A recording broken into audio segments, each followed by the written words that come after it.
Brisbane Lions. So I was watching, I heard all that you had to say. Just the validation. The Lions are 8-4 against the best teams. They have the best record by miles against the top 9. They were superb. Came with a plan and executed it beautifully. They said, we're not going slow. You can go as slow as you want, Freo. We're going to go and move the ball, and their uncontested mark game was through the roof. Zac Bailey set it up early, and they were just superb. Rayner didn't really look like getting a touch in the first half and exploded in the second half, which he's done a few times. They got challenged a couple of times. Fremantle, when they were prepared to move the footy, got through and then just made a meal of it, forward of the centre. They had really some gilt-edged opportunities that they didn't take. But this is a very good footy side. This is a really good footy side, Jared. We know that. They're the reigning premiers. They keep losing players. So Hipwood out now for a month. Berry, they'll try and push through. So they keep losing him, but we underestimate what they got through the middle. And, as I said, I'm sure Zac Bailey's been busting to get in the middle. I reckon Jasper Fletcher's busting to get in the middle. He's stuck on a half-back flank.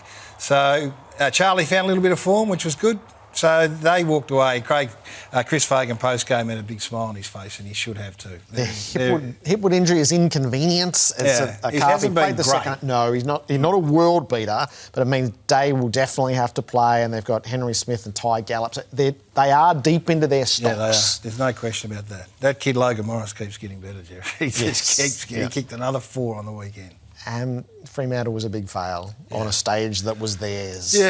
So I went deep and looked at him and I said, you've got to run to the fire. I love that saying. They didn't last year. They ran away from it, and they ran away from it again when it mattered most. And I understand that Justin would have his back up and say, hey, we won 11 or 12. We're hanging on to 11 or 13. But when it mattered most, they weren't competitive enough. They didn't react quickly enough to what was a pretty predictable start from a Brisbane side.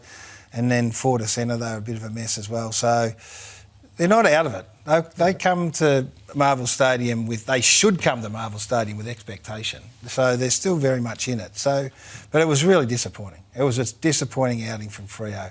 And when you consider where they were this time last year and the way they were bundled out, and now they're in danger of doing it again, that puts pressure on that man. With 15 wins. So they're up from 12 wins last year to 15. Yeah. So when the final sums are done, it's going to be important to assess ninth fairly, not just on they missed the finals, that's a fail. Yeah, and they're young. Yes, their days are ahead. I think you can show the progress that they've made, none of which is going to be any consolation unless they come to town and win their way in. So they've got to take advantage of what they've got. And what they've got is players forward of the ball that can do some damage. So when you have a look at this Coleman Medal situation right now and you see who's leading it, you'll see a style of player that is emerging, that has been missing now for a little while. Just give me your best forward rant here.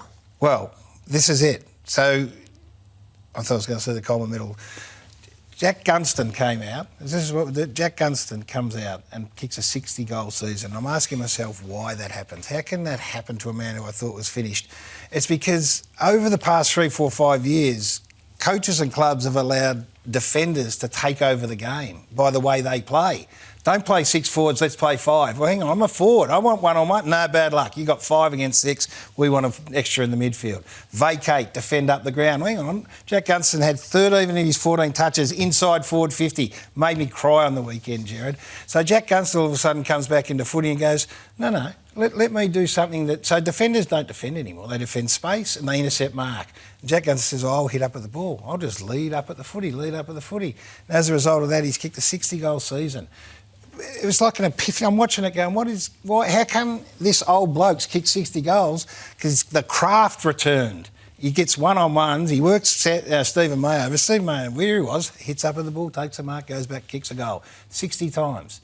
Why don't they do that? Which takes me to Fremantle. Hopefully they're following here. So they had a period of dominance when it was with this boy, Tracy. He pushes Gardner off the ball, goes back, kicks a goal. You go, this is the winner. This is the man, and then the next play, bang, lead up. So he's got Gardner for space and he's got him on the lead. You go, why can't you isolate this man? This is the very next play. Isolate him. Oh, no. In comes Jackson, in comes Amos, up comes someone else. It's a 3-on-3. Look at them all go to the one space, Jared. Why isn't Tracy the hot man here? Why isn't he the one that's going, righto, you've got to defend me. Here's the space. Leave it for Tracy. Oh, no. Let's all go. Let's all go and make the defending job for the Brisbane Lions that much easier. So that is just a nonsense. That's the third. So the first one was he just pushed Gardner out of the road. Like he's a fly, marks it, kicks a goal. Geez, I reckon he's a chance, Tracy. Next one, he hits up on a lead, bang, mark, goal. Now he's a chance. Next one, no, let's all go.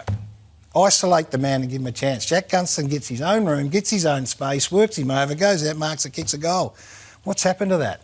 Where's that football gone? 6v6 forwards. Oh no, we'll bet 5v6. We'll have an extra midfielder run around and do what he wants on his own. Oh, I love the passion.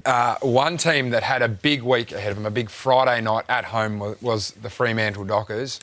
And, Geordie, they put in an absolute shocker. And one thing that caught my eye pre-game, you look for a side to be on, and JL obviously backs defence in, is I think he may have been out-coached potentially in this first quarter. Way? Well, I'm looking at manning of the mark. Now, I know that seems very simple. It used to be a good indication. It was a good indication to get up, but what happens when you get on the mark and you get called to stand is that you cannot move. You can only affect one lane of the ball. And the Dockers did it like this in the first part of the game, is that they just got up in the man of the mark. And this is Patrick Voss now. The umpire calls him to stand. He cannot move now. He can only affect Harris Andrews' kick in such a little aspect here. You look where this kick goes. Pull 5 back. Stay 5 back. Every single other club at the moment is going 5 back. Shea Bolton gets up. He's electric. A defence weapon.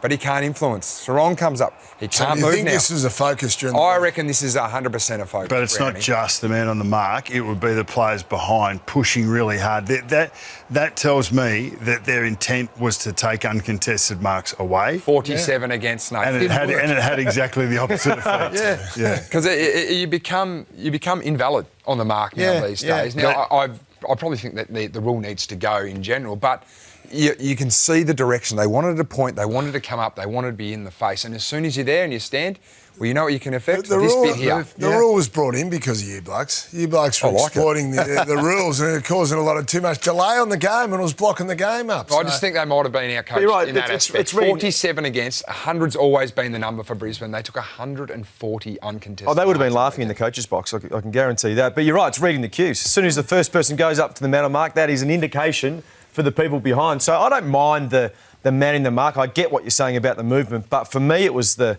second and third one who were just weren't facing the ball, weren't when Brisbane's on, they can cut you to ribbons. We've seen that to many teams. But a lot of that stuff is easy to defend if you're on and there's a way to do it. There's emphasised why most clubs are pulling back 5 metres from outs. Like you hear the outside 5 where you can now move. Backing out from it, just giving more movement, but more the protection. value of that, Jack. No doubt. Where you do protect as well, isn't that good for the game, though? So it shows the player shouldn't be allowed to back out. Well, everyone else isn't doing it. It was a great spectacle. Everyone else isn't doing it, so you must be doing something wrong. Zac Bailey is fantastic. So Lachie Neale's been a big out, but the great thing is Brisbane's midfield's just got so much depth. Bailey started going to the centre bounce the last couple of weeks, did 6 against Sydney.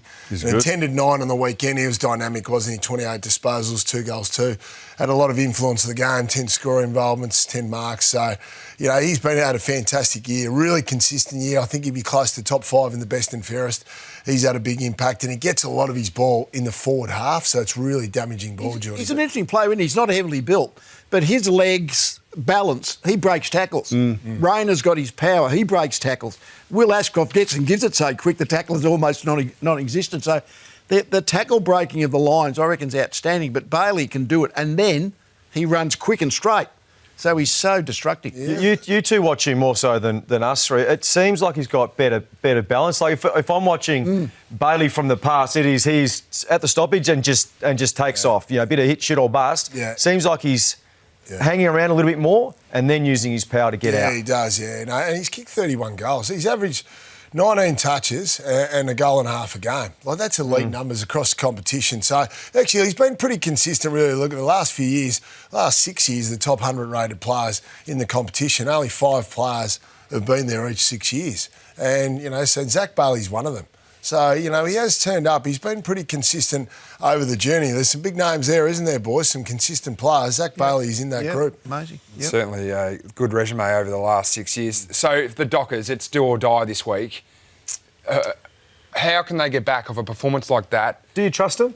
I don't. I don't think the Dockers will make finals. I think Western Bulldogs might do a number on this week here at Marvel. They're just, I don't know, there's just something about a side when given the opportunity, and it seemed like they just rolled over and it became too easy. It just looked like it was clunky. They want to be good. It seems like they're desperate to be good, but they don't know how. And that's the challenge. So they get another opportunity. Possibly their last opportunity this week against the Dogs. I'm a little bit like you. I think they might be in some trouble. Don't forget a bit about Darcy and Jackson.